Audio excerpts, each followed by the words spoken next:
明镜新闻台全新打造六度头条 6do News 世界大事新闻全包，尽在六度头条 6do News。今天在美国的华盛顿的哈德逊研究所呢基金会呢进行了一场研讨会，这场研讨会呢将揭秘了整个电文发布的一个整体过程，以及在这个电文当中揭露的一些事情的始末和来由，详细的将一些具体的一些案例呢分析和剖析给了大家。其中参加的人呢有维吾尔的律师和维吾尔的学者，也有中国问题和新疆问题的一些专家们。我们首先请导播插播我们现场的画面。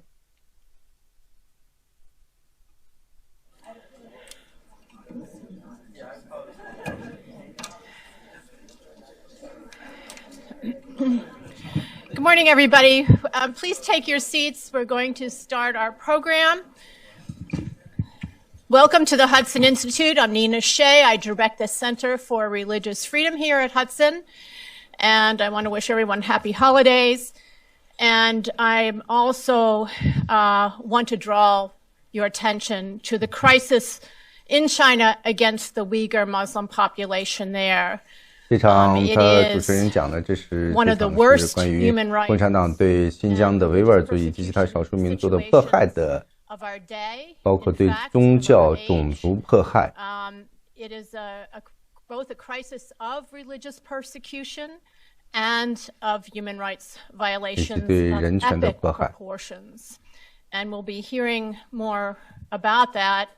其中呢，今天的研讨会呢，主要是要讲究一些其中内在的一些细节，非常具体的一些细节。China as a rising power aims to make this a model, not only for other groups within its borders, but is 以及中国的强大，在经济方面的强大之后对世界所造成的危害。As someone who monitors religious freedom around the world, and I know it is to you here in this room, in the audience.And it is my deep privilege to introduce Ambassador at Large for Religious Freedom of the U.S. State Department, Sam Brownback.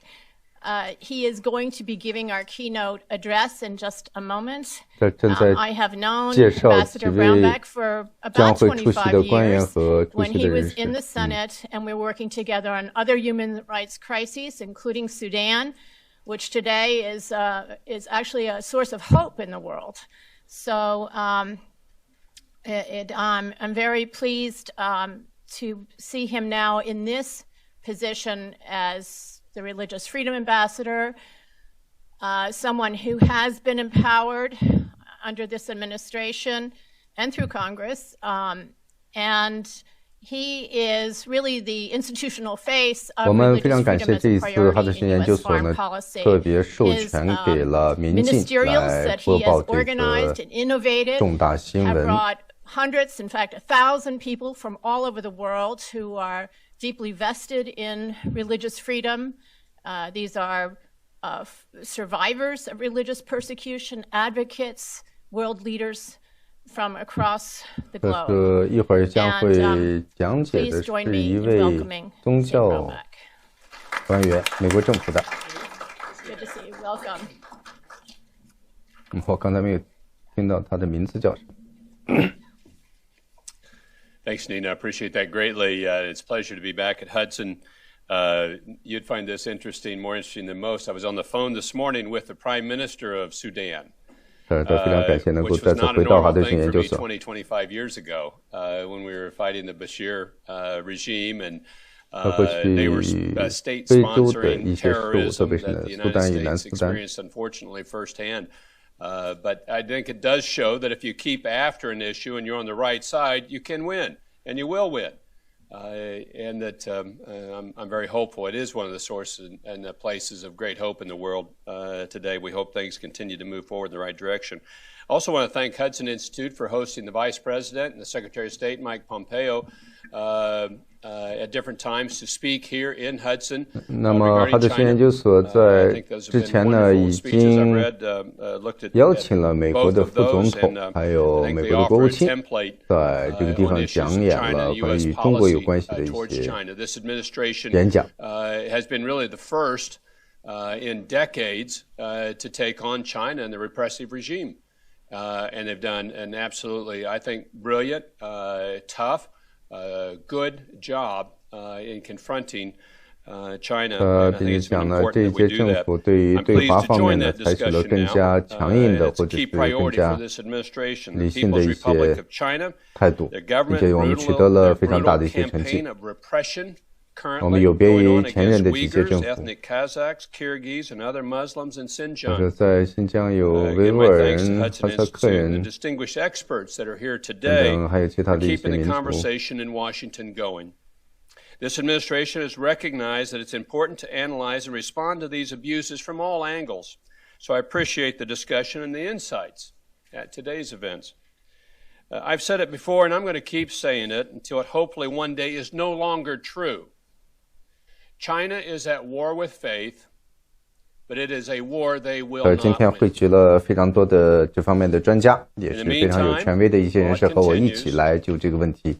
新疆人民众所以及维吾尔以及其他少数民族所遭受的迫害，而开启这场讨论会。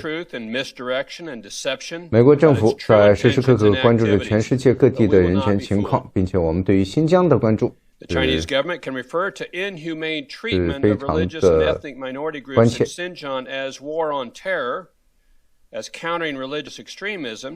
那么中国政府打压人权的这个呢，可以说在这届政府呢，我们给予了更多的或者是更详细的一些关注。除了在中国对于新疆的维吾尔人之外呢，他们也对其他的信仰，包括 Christian 还有基督教等等，包括其他的自由信仰者以及追求自由的人们呢，都在于他们呢他们都在遭受迫害。It's one more chapter in Beijing's long history of oppressing Tibetan Buddhists, Christians, the Falun Gong.And there are others. Terrorism is a very real threat in many parts of the world, including the United States and China. But conflating peaceful religious practices and identity with terrorism is beyond disingenuous. It's unconscionable. Also unconscionable is imposing pervasive high-tech surveillance and the monitoring throughout the region.Now, this, unfortunately, I believe, is the future of what much oppression 他们滥用恐怖主义等等这样的一些名词呢，去进行很多的这种抓捕，并没有经过法律的审判和任何形式的方式呢。当然，他们在遭受了我们的指责和全世界人的关注之后呢，他们认为呢，他们是在反对恐怖主义，其实这与恐怖主义没有任何的关系，并且他们所犯的所有的行为呢，都是可以被确认的，他们这种行为是违反基本人权。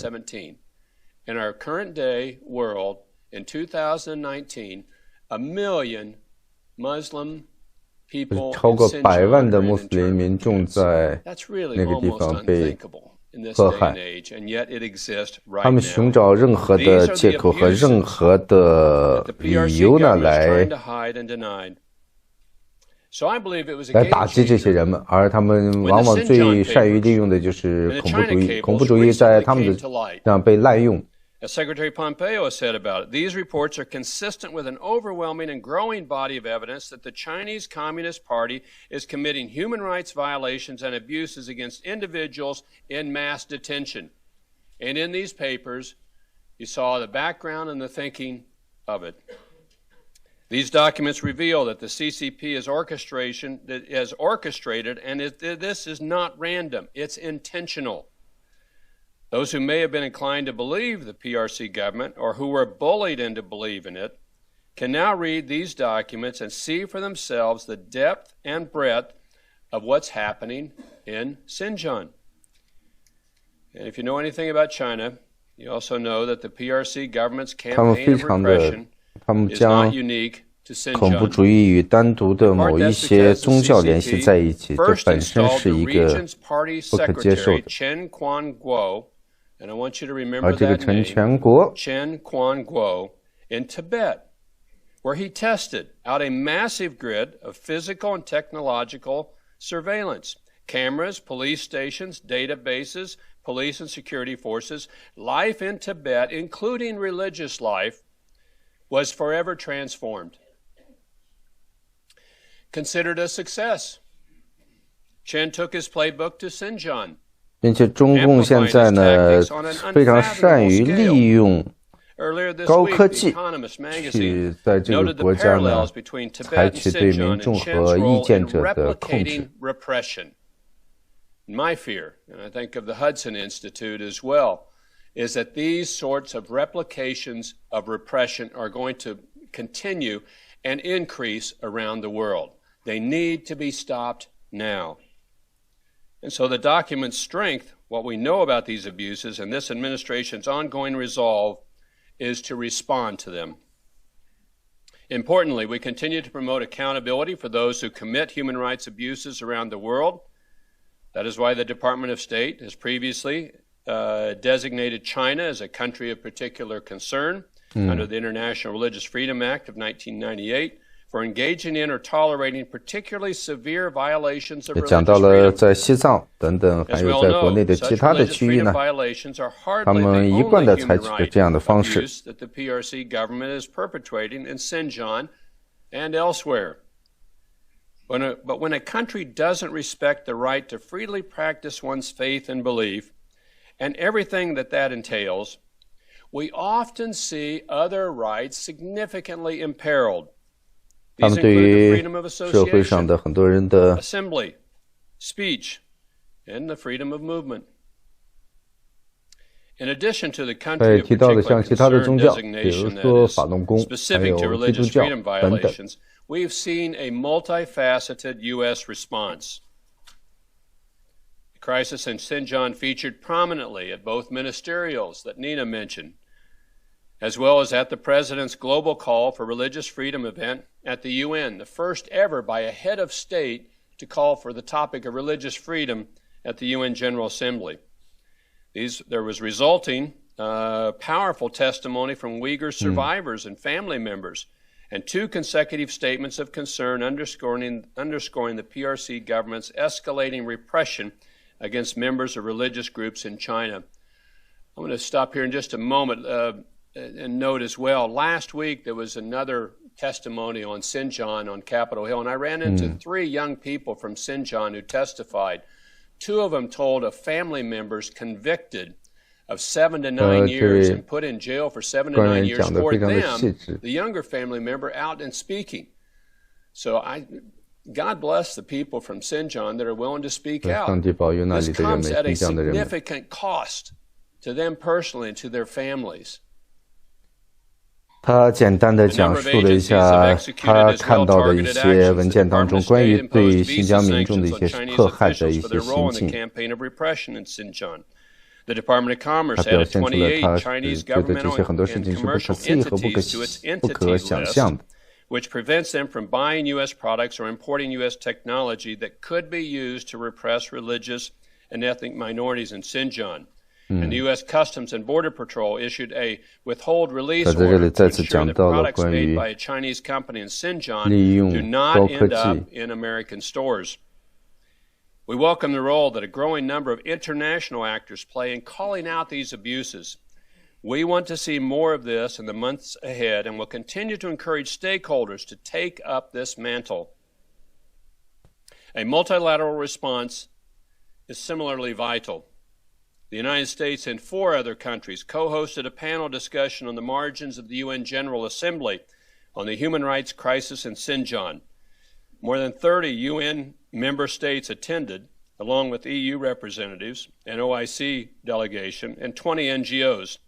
Ultimately, it was standing room only. A truly remarkable turnout. Importantly, several Uyghur survivors and family members addressed the room, bravely sharing their harrowing 有一些人权方面的一些组织以及维吾尔人的律师和代表。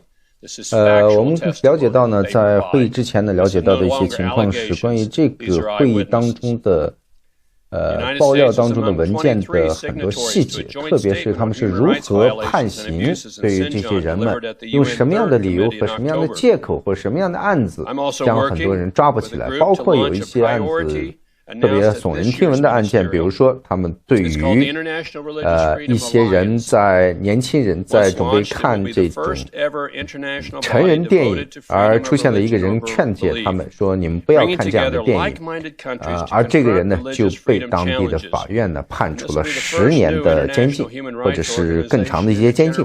这是目的，他们就是为了破坏这个地方和新疆的人们的传统的思想和传统的生活方式，并且呢，对于像有些人饮酒或者是过度饮酒，如果有人去劝解他，或者是像请他去做一些像和宗教和维吾尔的传统有关的事情呢，这样的人呢都会被抓捕并且被判刑等等这些细节，一会儿呢都会在详细的后面呢会有研讨会当中呢，人们会全部的悉数的公开这些事情。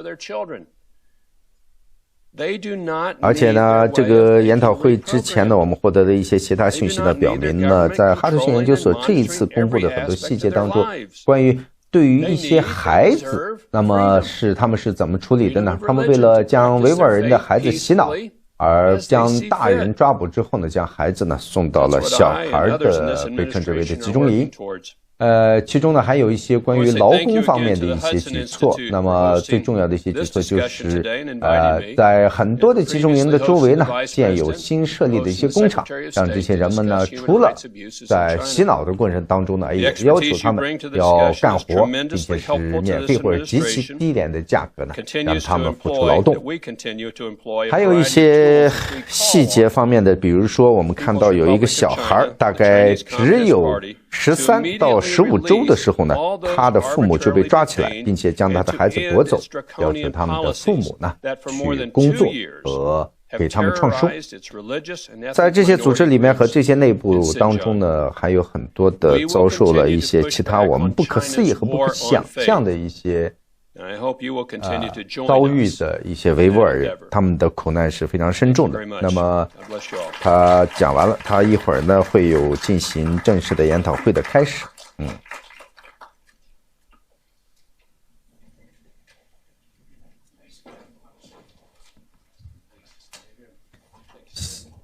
现在呢我们看呢陆续上来了今天要研讨会的4位主要嘉宾。这位女士呢是我们熟悉的一个人权记者，这边是个主持人，最右边的呢是 Nur Turki， 是维吾尔的一位律师，他出生在中国的喀什，这位律师他说感谢美国刚才的官员和 ambassador， 也就是大使。我刚才一直不知道他的身份是什么。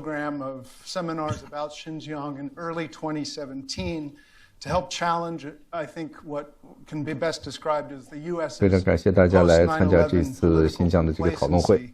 Over what the Chinese Communist Party has claimed is its own war on terrorism in the vast northwestern territory of the PRC empire known as Xinjiang.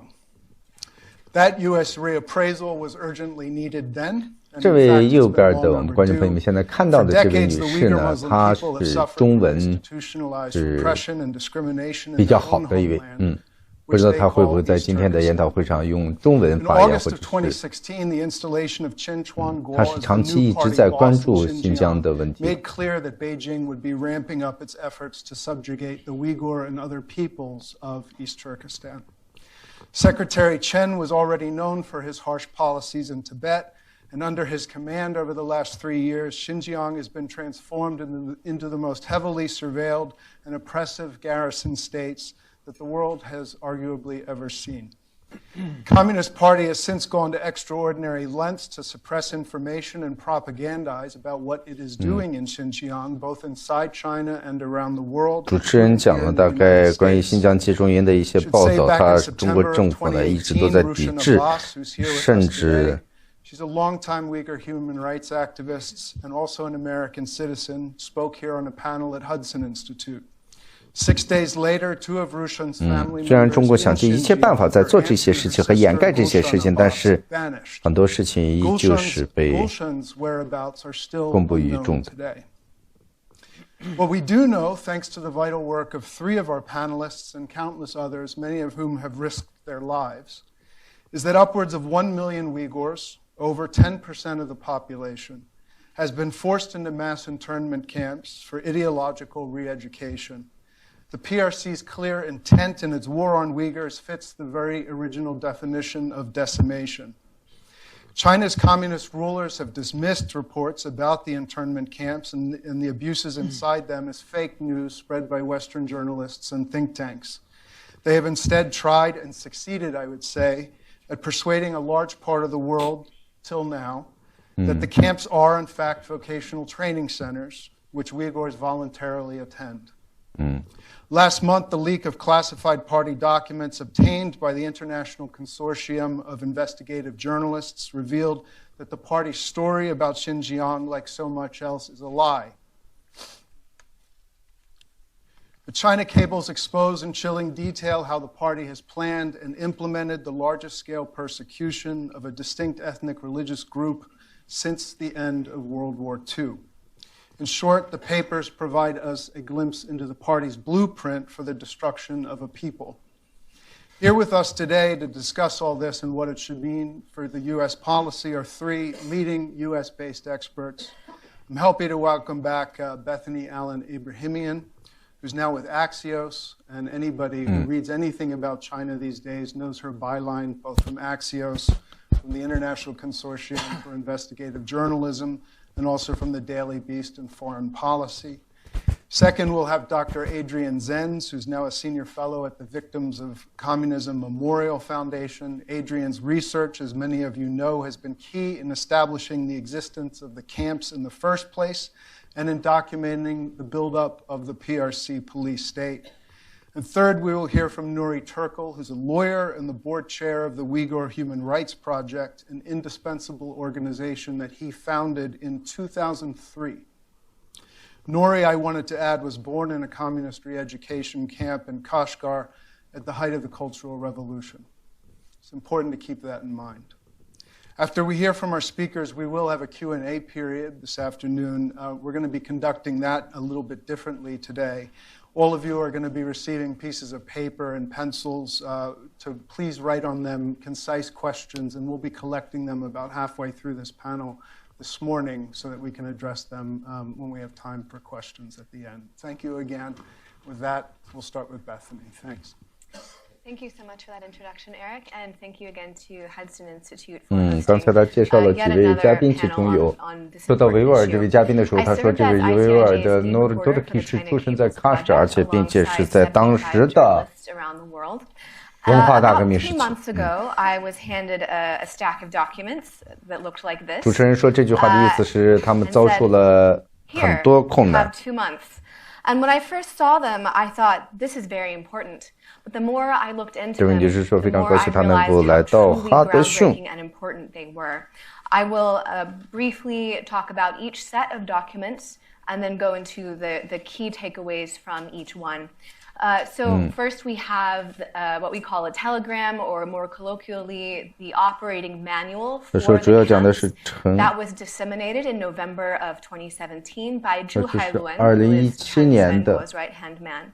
We also have a set of classified intelligence briefings, known as bulletins, that detail for the very first time very detailed inside looks at the operations of the Integrated Joint Operations Platform, or IJOP, which is a mass data collection and artificial intelligence-powered predictive policing platform that is behind much of the very advanced police state that we see in Xinjiang. Thirdly, we have a leader language court document that shows the tragedy of what happened to one individual man who was sentenced to 10 years in prison simply for extorting fellow Muslims to not watch pornography and to pray regularly. So first, the telegram, the operations manual for the camps. This is, for the first time, in the Chinese government's own words, an admission that the camps are not voluntary, but are, in fact, highly securitized prison-like detention centers. In their own words, the first section, which talks about security, urges camp personnel to prevent escapes, to prevent abnormal deaths. Those two phrases and the instructions that are given to carry those out prove that the Chinese Communist government's speaking points about the camps are lies. It is not normal for boarding schools or vocational education centers to prevent the escapes of their students, to put up high walls, to demand absolute secrecy of the personnel, to put up barbed wire and guards. Yet all these things are explicitly spelled out in this document. The command to prevent abnormal deaths is even more chilling. What it shows is that Zhu Hailun and the entire party state in Xinjiang knew, beyond a shadow of a doubt, that by putting these people in these facilities, they were putting their lives at grave risk. Now, it is a very bare bones, minimal degree of good that the command is to prevent abnormal deaths and not to cause abnormal deaths. What that indicates to me is that at least as of November 2017, these were not at least intended to be mass murder camps. However, it is clear, beyond a shadow of a doubt, in the Chinese government's own words, that the conditions are dire and that the security level and the lack of oversight in these camps is deadly or potentially deadly. A few other highlights, or highlight is not the correct word, more chilling statements from these documents is the use of a classification and point system inside the camps that is sort of a miniature version of perhaps the social credit system. So detainees are awarded or docked points based on their behavior, and that part of those points are awarded based on test scores. And those points are used in part to determine when detainees are able to be released. This could be stated as perhaps the world's most high-stakes testing when it determines your freedom or perhaps even your life, the life of your family members. 他前面讲了关于朱海龙是如何去做的，并且他们是如何利用这样的高科技的一些东西去判定有些人是否是危险人，或者是否应该关进集中营。他们并不是使用人或者是去法律，而是用机器去判定这样的一些事情。As being a positive way to create a peaceful, stable, and prosperous Xinjiang. This is a good counterterrorism policy. 而且这个文件当中呢，也告诉了2017年的这些文件当中，他们是如何去隐藏这些文件，集中营内部的一些操作等等。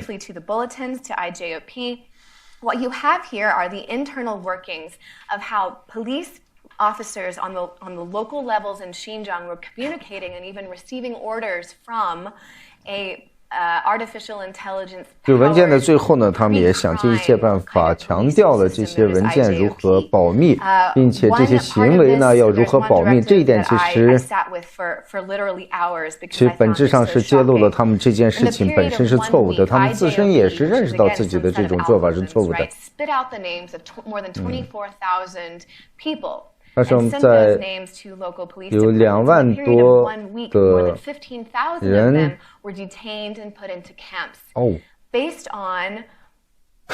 他说这个机器在一天之内或很短的时间就可以算出1万多人送进到集中营，在一周里。不知道我刚才听明白了。他说是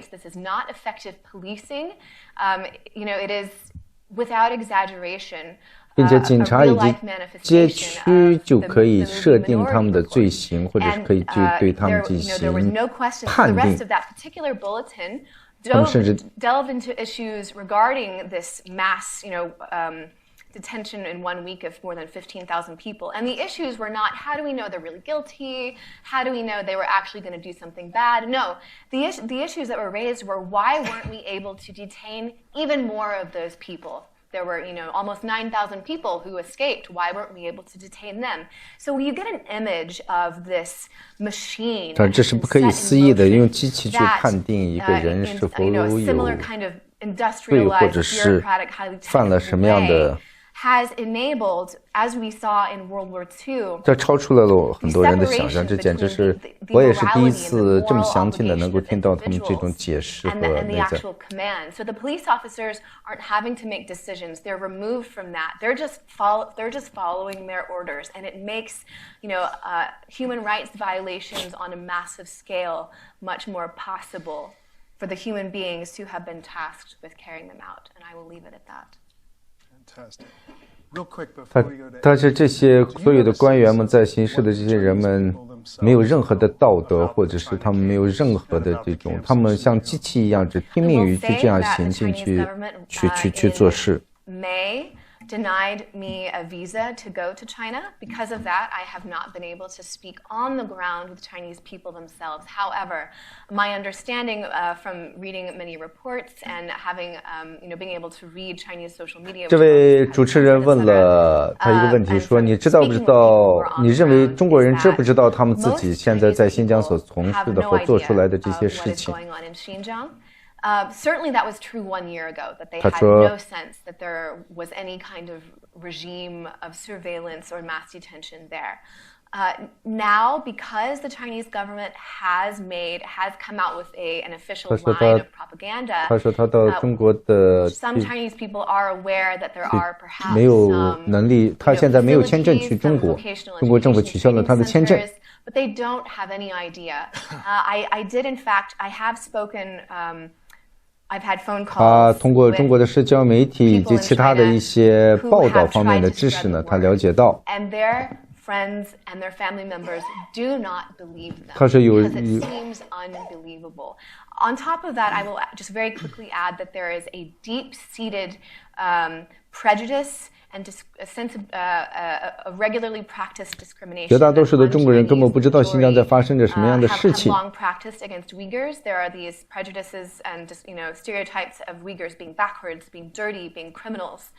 This is not true, of course. However, there is no force to push back. 但是很多内地的人呢都认为呢这是职业培训中心，而且是政府免费提供的好服务。 Thank you.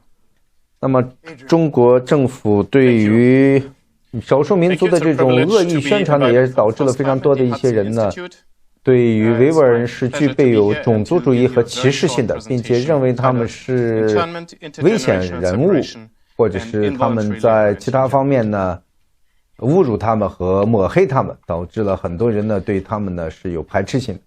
The attempt here that I'm going to make is to string together and tie together the three unprecedented aspects of Beijing's internment campaign in Xinjiang and to look at the long-term implications. The first is internment. 那么中国进行了非常系统化的这种歧视呢，导致了中国民众呢对于维吾尔人以及其他少数民族呢都具有这种种族主义和排斥性，而这个是计划呢是中国政府的一个系统性的一个计划，并不是一个简单的一个事情，很多人都被中共的宣传所误导。那像我们听听这位。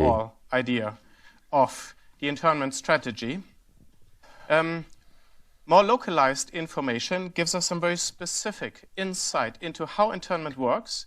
说这现在的这个文件呢，在告诉我们这个集中营呢是如何运行的，并且他们是如何去抓捕的。The available data shows, and this is published in my paper that came out on November 24th, at the same time as the China Cables leak, that the internment campaign for re-education has clearly targeted influencers in society. We already know about academics, party members, musicians, artists, intellectuals being targeted. On the ground, it's really household heads, typically males, especially ages 30 to 59. 他们是如何将维吾尔的文化和社会整个去瓦解的？他们首先第一步做到的是呢，将一些学者、文化人士、宗教学者和社会上有威望的人呢进行了抓捕，而破坏了他们的这种领袖，就是不去使你这个群体呢没有任何的人是可以具备领袖能力的。他说，绝大多数人被抓的人的年龄呢分在30岁到50多岁，这是一个最多的一个人群，也就是应该是男性多还是女性的？我刚才没有听清楚他的说话。To 28.4%, a wide range, a massive share, underlining what we had been surmising. 他说，最罕见的一些地方让我们觉得恐惧的地方是有很多的地方的少数民族的村落里呢，有一半的人口被抓，而绝大多数是男性。As China itself says, some persons are being shifted out of internment to the next phase, which they call release. There's a long-term plan behind it. It's important to keep in mind the long-term plan behind internment and who they have targeted, who they have been breaking. Because re-education is really a breaking of people on the inside. 他们想用恐惧或者是很多东西，核心目的是为了洗脑，并且把他们的灵魂进行一种改造，这是中国政府的一个目的，很显而易见的一个目的，并且破除精英阶层，就是并且他们想办法将成年人与自己的家人，包括孩子、幼年的人，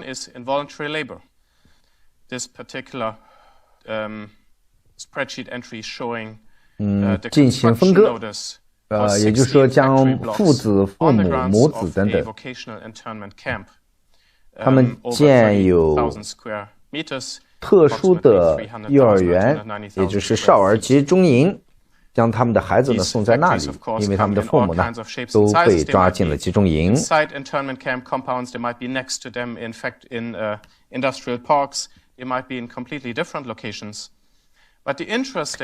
关于在集中营当中的劳工情况， including through intergenerational separation.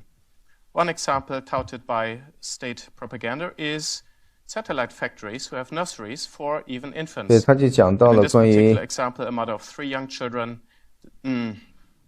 the youngest only 13 months old, was put to full-time labor, and her kids are being taken care of in the caretaking system, which starts. 他讲到了一个13周的一个小孩在被中国政府把他的家人拿走之后，把他强迫他的家人进行劳动。 in the West, I believe, is to move into the divestment from China's business of oppression in Xinjiang.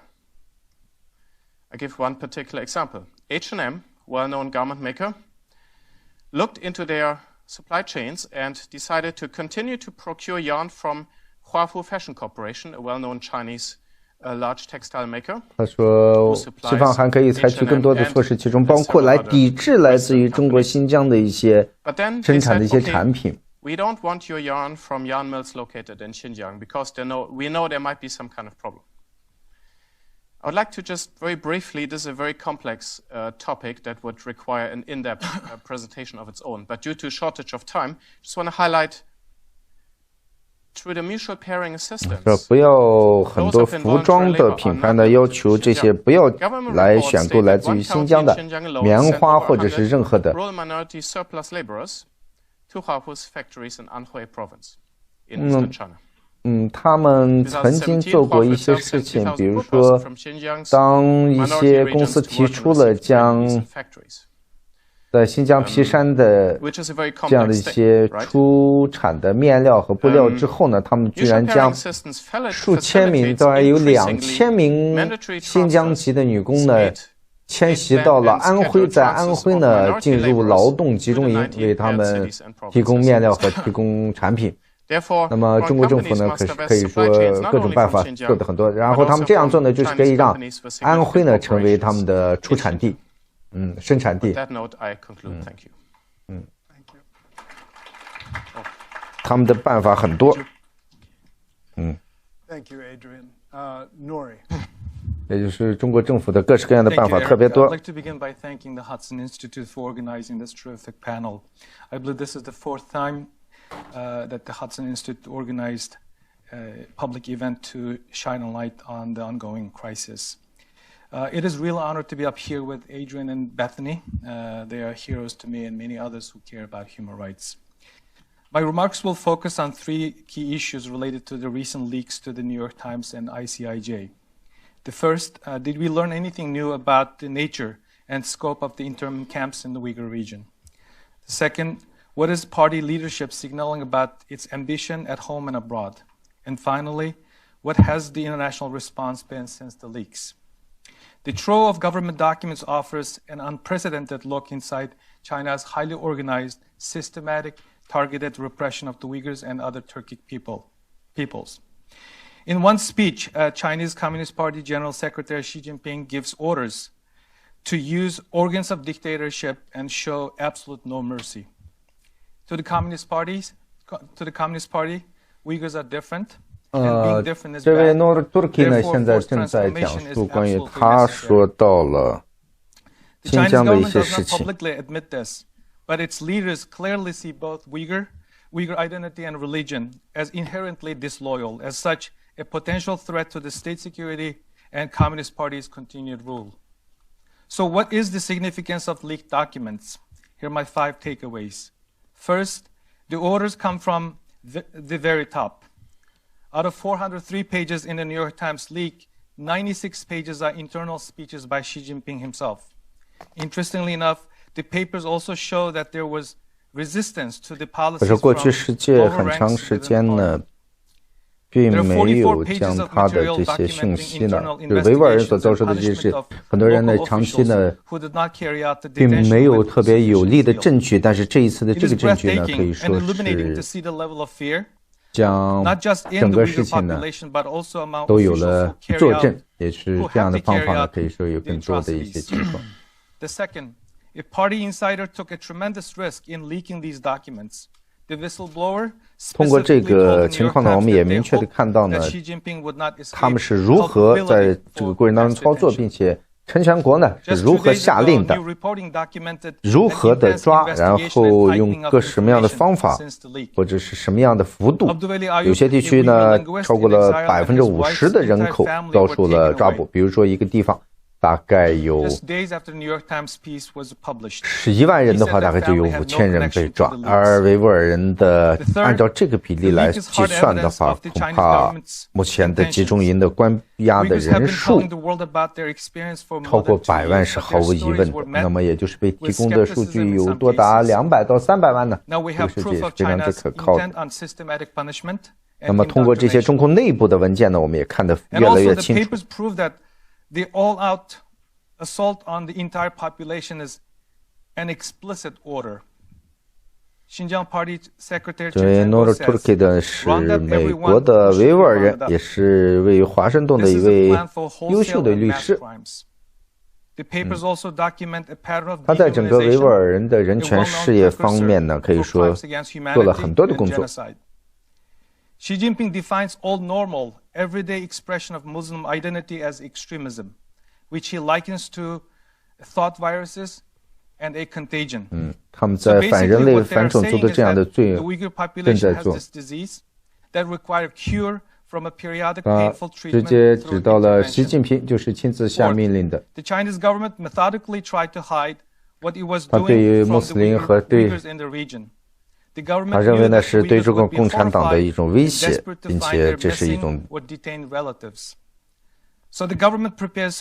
他们觉得你犯了思想罪。那么对于信仰伊斯兰教或信仰宗教的人来讲呢，他们称之为将这种千年的信仰称之为病毒。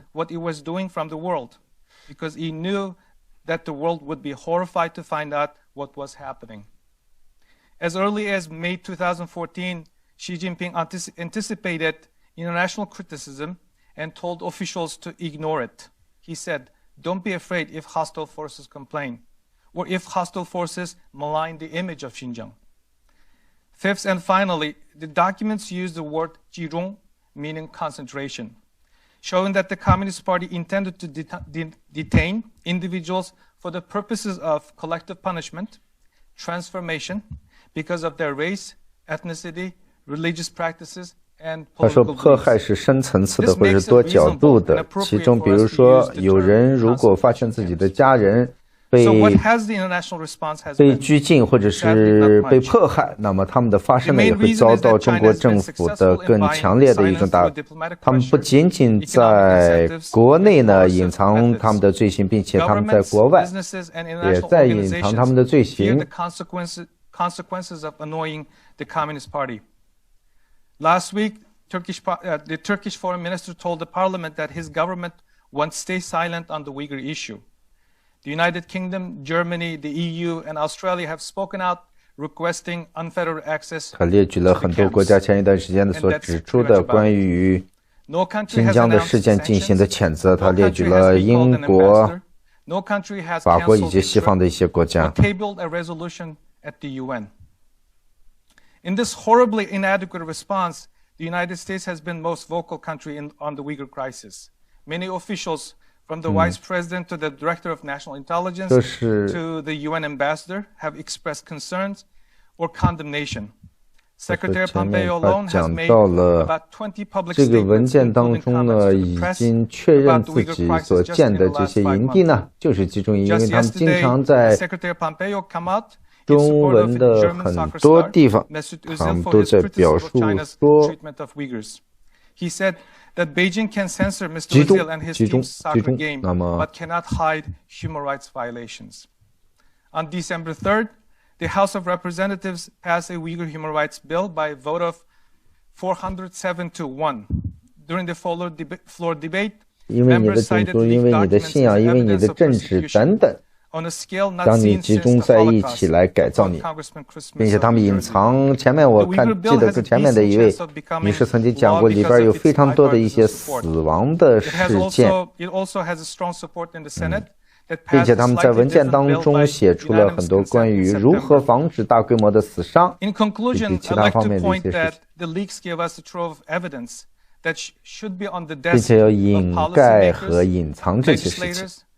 And prosecutors for collective and individual responses to the crisis. These documents should compel skeptics, apologists to get on the right side of the history. This is not only about the Uyghurs or the nature of the Communist Party in China. It is about who we are as free people and civilization. Nobody can say we did not know. What more will it take for governments and companies to end business as usual with China? Will it take mass killing for the world to take a decisive action when it's too late? The responsibility to respond cannot be wished away or addressed with a few words of concern. 他也解释了为什么有很多的国家和很多的公司不敢于去面对中国所做的这些，因为他们在经济上很多地方是受控于中国的这种控制。他讲了很多具体的东西，有些我能听得到，有些我听不到。How many camps are we talking about today? Your assessment. The classified document about the management of the camps mandates the establishment of an administrative infrastructure of vocational training center management in every county administrative unit of Xinjiang, regardless whether Uyghur minority or Han majority. And based on all kinds of other evidence, I would uphold my first estimate from 2018, for which we now have more data points, that on average, at least every township in Xinjiang has some extrajudicial internment facility, be it a education through transformation camp or a vocational training education center. And in some cases, we have evidence that townships have at least both of them. Okay. And I would add the regular detention centers on top of that. 现在进入了各自发表的一些观点， giving us a rough count of 1,300 plus. 1,300 plus. Yes. And that does not include prisons. 那么这一次呢，也是对于社交媒体上的中共的一些网军呢，进行了一些讨论。Criminal system. These are only institutions of extrajudicial internment where people are put without formal court proceedings or a means of appeal. Thank you. A question, I think, for Bethany. What do you think about the similarity of the crackdown against Falun Gong and Uyghurs? Has CCP been perfecting their tactics in their continued persecution of minority groups? I think that the U.S. and other governments have made, and not just governments, but analysts and journalists have made a pretty significant mistake in mostly ignoring what has happened in the past 20 years to the Falun Gong and also to Tibetans, both in Tibet and outside of Tibet. What you saw were some early indications and early patterns and practices that the Chinese Communist Party used to suppress entire people or religious groups. And by ignoring that, we ignored valuable information about the workings and the thinking of the Communist Party. And we also kind of essentially gave them a green light, saying, oh, we don't care that much what happens to small groups or minority groups. There are some similarities to what happened. 让我们回到现场。刚才呢，大致的就是几位呢，将整个电文的披露的过程以及内容当中的一些并没有在媒体上广泛公开的一些事情呢，进行了解答，并且给观众朋友们以及在下座的哈德逊研究所下的一些嘉宾们进行了分享。其中最引人入胜的就是，或者是最让人觉得悲惨的就是，他们甚至连13个月的婴儿这样的孩子呢，也从他们父母的手中夺去，以要求他们的父母呢前往集中营进行劳动和劳作。与此同时呢，他们在这次的电文当中呢，也有一些审判文件是来源于新疆的一些司法部门，而这些司法部门最荒唐的一个审判，就是因为有一个大人要求自己的或者是一些年轻人们、自己的亲眷们不要去看这个成人的影片，而遭到了当地的司法部门的审判，并且判处了多达10年。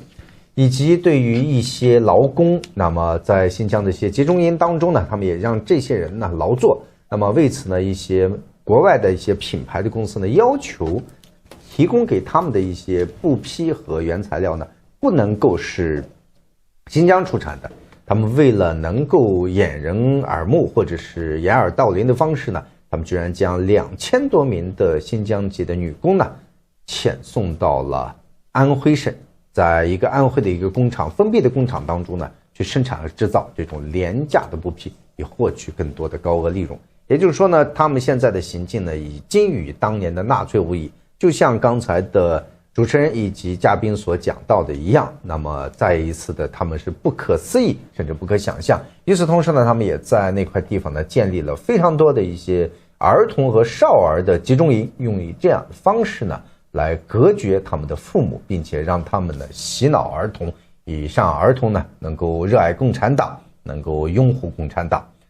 除此之外呢，他们也讲到了社交媒体以及内地的很多民众呢对于新疆的问题的看法。他们发现呢，很多内地的人呢根本不了解新疆的情况，就算有一些了解的人呢，也是因为中共长期的有战略部署的或者是国家的意志的方式呢，进行了彻底的洗脑宣传，让内地的人们认为新疆的人呢都是危险分子，或者是形容他们呢是落后的、落伍的，或者是比较肮脏的等等，这种方式呢，系统化的宣传呢，已经导致了内地的民众对于维吾尔人以及其他少数民族呢，拥有另外的一种有色眼镜去看待他们。同时呢，中共一直在长期的想尽一切办法，在网络上以及其他的方面呢，设置的网军在持续不断的、有策略性和规划性的、有目的性的，一直在抹黑着包括维吾尔族在内的其他少数民族。那么他们也通过阅读中国的网络以及与中国的网民的互动呢，也了解到了非常多的这方面的第一手资讯。那么除了国际的人权组织以及调查记者，还有美国的大使之外呢，还有我们看到有一位维吾尔的一位律师呢，也详尽的讲述了目前的一些状况。通过他们的这些信息呢，也反映出来了，在过去的几年当中呢，有很多的人呢，当去指控中国政府在新疆的所作所为时，相信他们的人并不多，因为很多人呢怀着善良的心底，认为21世纪怎会发生如此这样骇人听闻的事情。但是经过这些文件，而中共自己的内部文件的泄露呢，可以说作证了这些人们的遭遇。他们不仅仅在中国内地将手伸得很长，而且他们已经将自己的黑手伸向了中国境外，通过舆论，通过各式各样的一些恐怖的一种方式呢，来打压异议者以及少数民族。这是中共现在正在做的，和持续依旧在做的。以及还谈到了关于前一段时间新疆维吾尔自治区的主席雪克莱蒂扎克尔关于说到的一些人已经回家，以及把它描述成一种再教育营或者是要职业培训中心的这种说法呢，也被自己的文件呢彻底的撕开了他们的谎言。全球新闻大集合 6do.news 网页版 APP 任您选，6度新闻，一网打尽自由新闻精华。6do.news 6度新闻 6do.news 全球新闻大集合。